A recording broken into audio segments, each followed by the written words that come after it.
Hey everybody, welcome back to the Business of Boutique Fitness. I'm your host today, Caroline Planbeck, a yoga studio owner and team captain here of the Grow Your Studio Profitably program at Studio Grow. If you're joining us on YouTube for the first time, welcome. So excited for you to be here and catch us on video in addition to the usual podcast format on Spotify. So today I am excited to chat with you about a problem that I've encountered with many studio owners. Waitlist, but more specifically, my classes are full, but I'm not profitable. This is not a fun problem to have. You know, we all want that vibrancy, that energy of a full class, both for our clients and from teachers. It's just more fun, right? But we need to follow that up with the business side, with the profitability in the business. So what do we do here?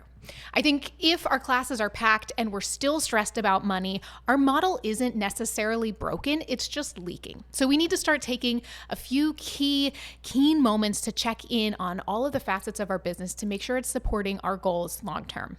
So if this is you, your classes are full, but your per class profit is either unclear or negative, we'll chat through that. Maybe this is time to check in on your schedule. Is it bloated with underperforming time slots?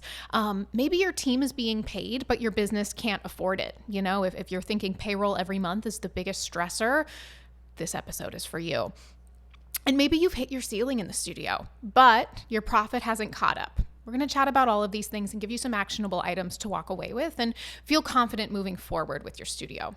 So I think step one is checking in on that per class profit. And if it's unclear or you don't know it, that's okay. I'm going to walk you through it right now. So how do we find that per class profit check? Well, first, let's look at our total monthly fixed costs. This is your rent, this is your payroll, this is your software, utilities, everything you need to keep your studio running and those classes vibrant and full. Now let's divide the total number of classes that you run in a month by that number. This is going to give you your break even per class. And I think this is such a strong number to know that so many of us don't know about our actual studio. Now let's look at our average attendance times that price per visit. This is our revenue per class. And then we can subtract our break-even cost from revenue per class, and this will give you your profit or loss per class. Now, if this number is negative, you've got a pricing, a staffing, or a schedule problem. And that's okay. These are things that we can fix. It does not mean your model is broken and we need to change everything. It just means we need to take a keen look at what's happening in the studio and start to make some strategy, numbers-driven decisions moving forward. So I think the number one place we could look at is your pricing. How is the pricing for your studio? We, want to match the market and not outprice our people, but we also need to make sure that we are covering all of our expenses and leaving a little room for profit. So there are a number of things we can do. We can look at a price raise and make that from a really informed place. We could also look at how we're pricing the studio. We talk a lot at Studio Grow about memberships. We really want to build value in the membership. And I think some of us are still operating on that unlimited membership model, which isn't always the best for our studios. Yes, we want people coming in all day, every day, but it has to make sense. So if you're noticing that your members are mostly on that unlimited model, maybe this is a time for you to check in on average attendance per client. Often I see 2 to 3 times per week is kind of the sweet spot. So maybe we start looking at tiered memberships, a 4 time a month, an 8 time a month, a 12 time a month. Maybe we still offer that unlimited, but it comes at a premium for those people who truly do want to come every single day. And even on that unlimited model, maybe we limit it to 1 class per day and have that extra level for if you want to come in for multiple classes a day. I think the other thing we have to look at in terms of pricing is discounting. And, I talked about if that payroll day, that day you have to run the numbers is your biggest stressor, and maybe you find yourself running flash sales and promotions before payroll comes just to cover that. We need to mitigate that. We need to stay strong in our pricing, stand confident behind the pricing that makes sense for us to run the businesses and offer this quality of class and service that we want to offer. That's worth a cost, right? And so step one is stop discounting the pricing. Look at your pricing model and make sure it fits all of your expenses each month. Next, I want you to look at streamlining your class schedule. This is where attendance tracking becomes so valuable. And yes, our CRMs, our software will tell us how many people are in a class, but I highly recommend having a separate spreadsheet or some tracking method to really track the trends in attendance. Starting to see those patterns in which is my highest performing teacher, which class time is really outstanding for us. Man, did this teacher have to sub their class 30% of the time last month and the numbers really dropped. You can start to spot these trends, but only if we're tracking attendance in a meaningful way. And this will allow you to make really informed decisions about cutting classes on the schedule and understanding at what point do we need to cut classes. I also think something interesting to look at is stacking classes. So maybe it's a really powerful class followed by a more restorative class. Can you create some educational touch points in your client journey that highlight the why behind wanting to take multiple classes, and then, really pair that decision with an unlimited pricing model that makes sense, or a per credit pricing model that makes sense to get people utilizing and spending more time in the studio creating those bonds. I think also another key thing to look at is auditing your staff efficiency. And again, part of this comes from your attendance tracking, starting to notice the trends with attendance. Is subbing a problem? Is this teacher pulling really great at our 5:30 class time, but maybe their 6 a.m. numbers are not as strong? Doesn't mean they're a bad instructor. We just need to play to each instructor's strengths and really look at what our community is gravitating towards.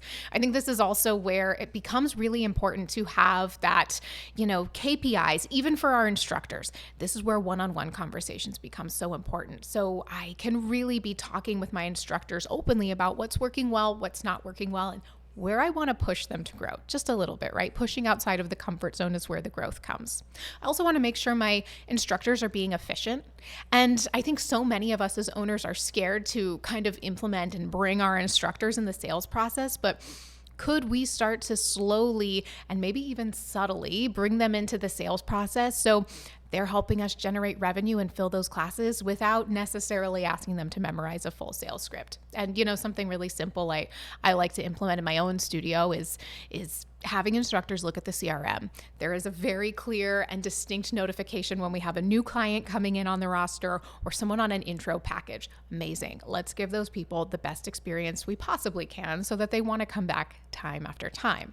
And then what I ask my instructors to do is to make 3 intentional touch points with that new person or that intro member. And oftentimes this looks like using the client's name. We love to hear our own names. It's very true. So making that time before class to say, hey, so-and-so, it's so great to see you. I know this is your first time here. You might be a little nervous. Remember, I'm here to guide you through the class. Come to me with any questions. Amazing. We've got one touch point. Next, I want that instructor to call out the student in a positive way mid-class. Again, using your name. Man, so-and-so, that half moon was insane. Looked amazing. I could tell you were really trying hard. That feels good too. And then again, that third touch point. Following up after class. Hey, how was class today? How are you feeling? I teach again on Wednesday at noon. Am I going to see you there? These little touch points can really set your studio apart, can really add value to the experience you're offering. And again, I really want you to think of it as more than a class. It's a whole experience from the start to end. We want people to have an amazing, memorable experience in the studio that goes beyond just the 45, 60 minutes they spent moving in your studio. This, will help you determine your instructor return on investment, maybe help determine that long-term path and kind of roadmap through your studio for instructors that gets them to be higher performing. And then I think the next thing and maybe the more time-consuming aspect of assessing your profitability is looking at your financial drag. I think really each quarter doing an exhaustive audit of all of your expenses is helpful. And go in and assess, okay, these are things that we cannot negotiate and that are non-negotiables, our rent, our payroll, all of those things. And then looking at, okay, maybe these expenses I would not have purchased again. Was really cool to have that, fun advertisement that I put in the magazine, but maybe the return wasn't that great, or maybe I didn't track it and I don't know if it worked. And then, knowing that you can negotiate these expenses long-term to make your business fit.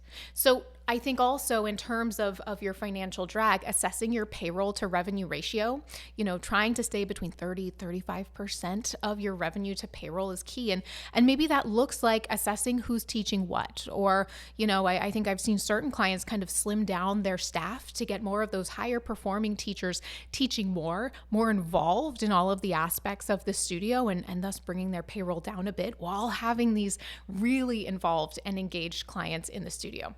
That's a huge win. So I think all of this, this is your call to action to really step in and assess what's happening in your studio from a number of different lenses. We love the full studio. That is what we all strive for. Again, it feels amazing as a student. It feels amazing as an instructor, but it has to make sense financially for you as a business owner. So what I want you to do when you finish listening to this episode is run that per class profit check. If you've never done this before, I am so excited for you to finally know this number. And if you have done this before, always good to revisit, right? Each quarter, I like to really take a moment to sit down, look at where we are, and strategize where we want to be. Next up, look at this number in relation to your pricing. Does the pricing make sense for your studio and that per class profit check that you need? That's a great place to start. Then start looking at your schedule, and maybe you have a method of really tracking attendance and the trends in your studio. And if you don't, now is a great time to implement that. This is one of those things that truly takes 2 minutes each day. Just write down the attendance in each class and can give you such a wealth of information. It can be game-changing for your studio. Next, I want you to audit your staff efficiency. And hey, this is that. If you've never really done a one-on-one or talked with your staff members, let's start it. Again, another place you can find a wealth of information that can help you grow your studio in the way you want to. And lastly, checking in quarterly, reducing that financial drag, auditing your expenses, looking at what you can negotiate, looking at what you could maybe drop, what could you consolidate. All of these things are going to help you get to that place where you have the full vibrant studio in a way that makes sense with your business model and your finances. I hope you took something away from this episode and are going to run into action on tracking your attendance and tracking your finances with a little bit more clarity while also enjoying all of the people that want to be in your community. Please take a second to like, subscribe, share this episode with someone who you think might get something out of it, and I look forward to seeing you guys in the next one.